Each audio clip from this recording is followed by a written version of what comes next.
She gave her best friend her clothes out of love. But what happened next will shock you. Vanessa, with this your clothes, I take every good thing that belongs to you. The money, the car, the house, the good luck, all shall be mine. Baby, please. I don't love you anymore. This wedding is cancelled. Please don't do this. Titi, this is your new house and car, just like you wanted. Thank you, baby. Madam, government say you built for wrong land. Everything don't finish.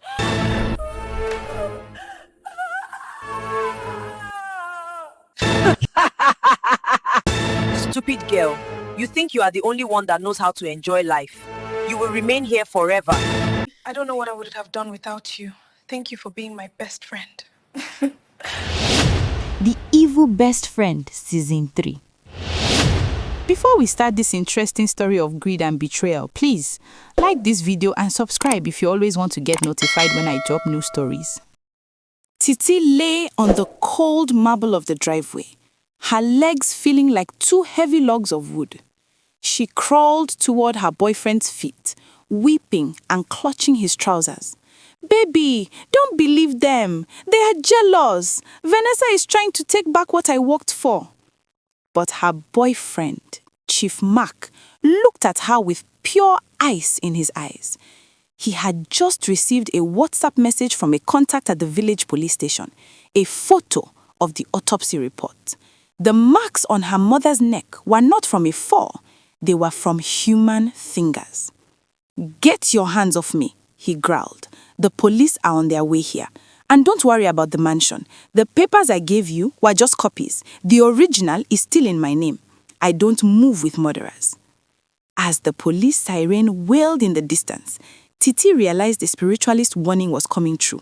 Without the anchor of her mother, and with the truth exposed, the stolen lock was evaporating. Suddenly, her phone buzzed. It was a notification from her bank. Account frozen. Her luxury G-Wagon, parked just a few feet away, began to hiss as the engine inexplicably began to smoke. Even her expensive Brazilian hair started to itch so badly she began to tear it from her scalp in clumps. No! No! This is my life! She screamed, dragging her paralyzed body across the pavement. The police arrived, but they weren't the friendly ones she had paid off. These were officers from the state CID, sent by Chief Alex, Vanessa's former fiancé. It turns out David, who was Vanessa's first man, had never stopped investigating the setup. He had found the girl Titi hired and paid her to confess. David had reached out to Vanessa the moment she left the hospital. Titi Ojo, the officer said, clicking the handcuffs onto her wrists as she lay on the ground. You are under arrest for the murder of your mother and for framing an innocent man. As they dragged her into the back of a rugged police van, not a G-Wagon, Vanessa stood by the gate, watching. David pulled up in his car and stepped out. He looked at Vanessa with tears in his eyes. I'm so sorry, V. I should have fought harder to prove I was drugged. I should have known she was a snake. Vanessa looked at him. She was still broke. Her boutique was still dust, and her mother was still walking. I should have known she was a snake. Vanessa looked at him. She was still broke, her boutique was still dust, and her mother was still walking, which meant the wealth was gone. But for the first time in months, she felt light. It's okay, David, Vanessa said softly. The money is gone, but the curse is broken. But Vanessa's mother stepped forward, her eyes glowing with a different kind of light, not demonic, but wise. My daughter, the money is not gone. The spiritualist told Titi that if I walk, your wealth vanishes. But he didn't tell her that if the person who stole it is caught, the harvest returns to the rightful owner. Meanwhile, the spiritualist sat in his hut, smiling at a clay pot. The water inside was no longer purple. It was clear as crystal. He picked up a piece of the red cloth and burnt it. The greedy one thought she could kill the source and keep the stream, he whispered to the shadows. She forgot that blood cries out from the ground. Back at the mansion, as Titi was being driven to the station, a strange thing happened. A lawyer appeared at the gate, looking for Vanessa. Madam Vanessa, the lawyer asked. I represent the estate of your late father's brother who passed away in London, and we have been looking for you for months. But your friend Titi kept telling us you had moved out of the country and didn't want to be found. You are the sole heir to his shipping company. Titi heard this from the back of the police van and let out a scream of pure madness. She had been hiding Vanessa's inheritance letters for months, planning to find a way to forge the signature. The prison cell. Part 6 ends with Titi being thrown into a crowded, dark jail cell. She is paralyzed, unable to stand, and the other inmates are looking at her with hungry eyes. You look like you have nice things, one woman whispered, touching Titi's designer silk shirt, the one she took from Vanessa. In here, we share everything. Titi clutched the shirt, the very thing that started this mess. It's mine! It's all mine! But miles away, Vanessa was standing in front of a new building, David by her side and her mother walking tall behind her. The twin flames were finally separated, one in a palace of light and one in a dungeon of darkness. Titi's first night in the female ward of the prison was a living hell. She was paralyzed from the waist down, lying on a thin, dirty mat on the floor, while 30 other women watched her. She was still wearing her gold jewelry and that silk shirt.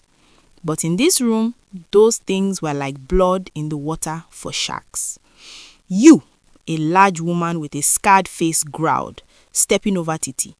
That gold on your neck, it's too heavy for a crippled girl. Let me help you carry it.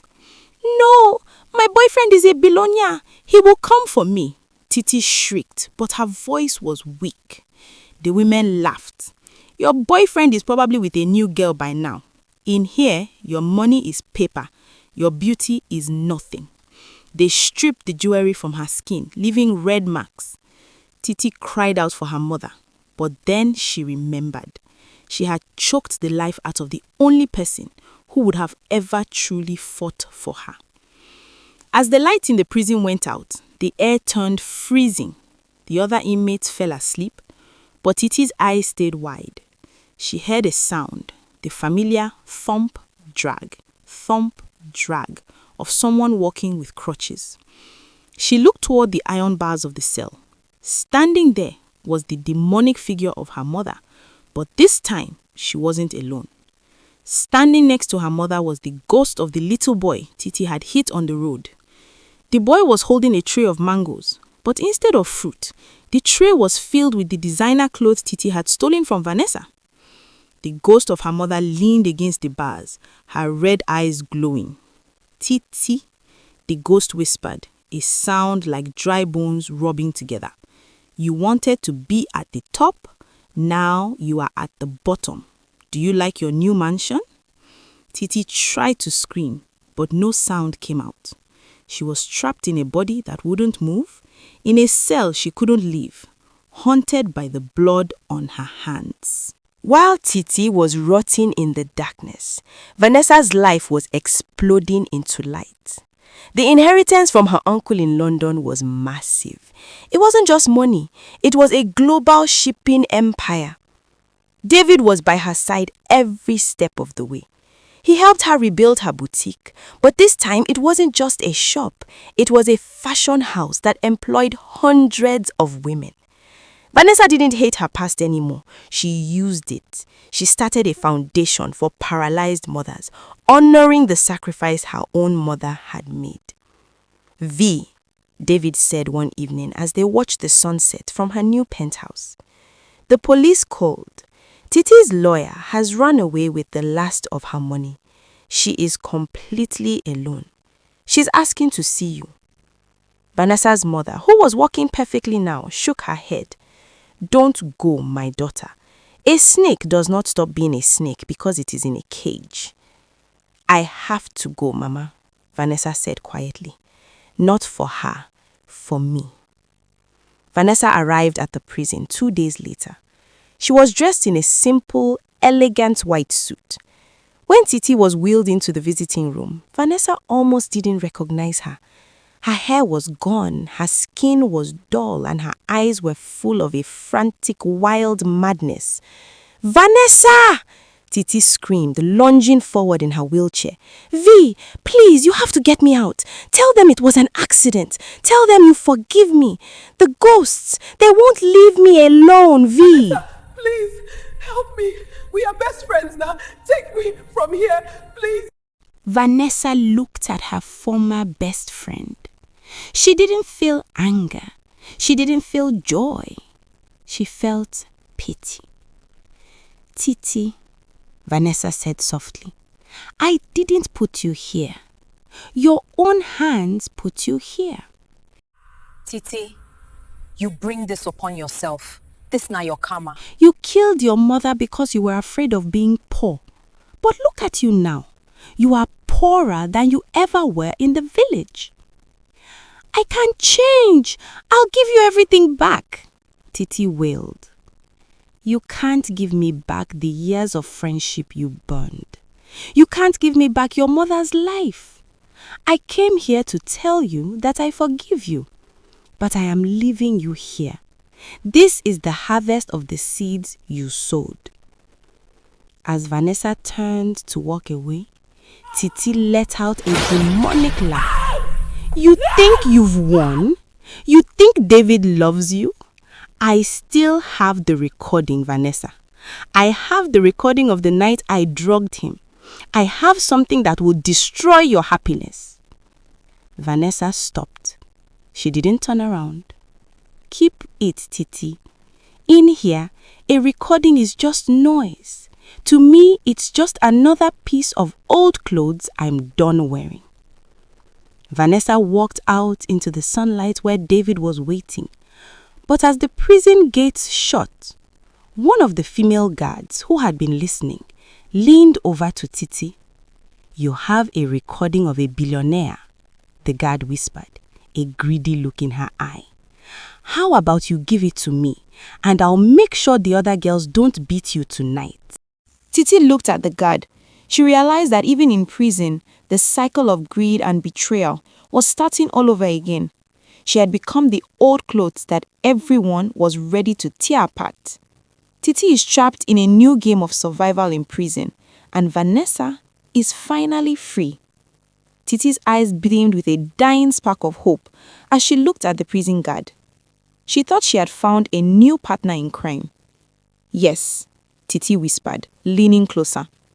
The recording is on a cloud drive. If you get me a phone for just 10 minutes, I will give you the login. That recording is worth millions. David will pay anything to keep his reputation clean now that he is back with Vanessa.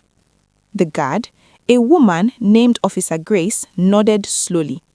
Tonight, after the 10 p.m. count, if you lie to me, Titi, I will make sure you sleep in the isolation cell with the rats. Back in the city, Vanessa felt a strange heaviness. Even though she told Titi she didn't care about the recording, the thought of more drama made her weary. She was sitting with David in his study, looking at blueprints for their new fashion academy. David, she said softly, Titi mentioned a recording. Is there anything at all she could have on you? David took her hands. Vanessa, I told you, I was drugged. If she recorded me in that state, it's not a record of my betrayal. It's a record of her crime. Let her show the world.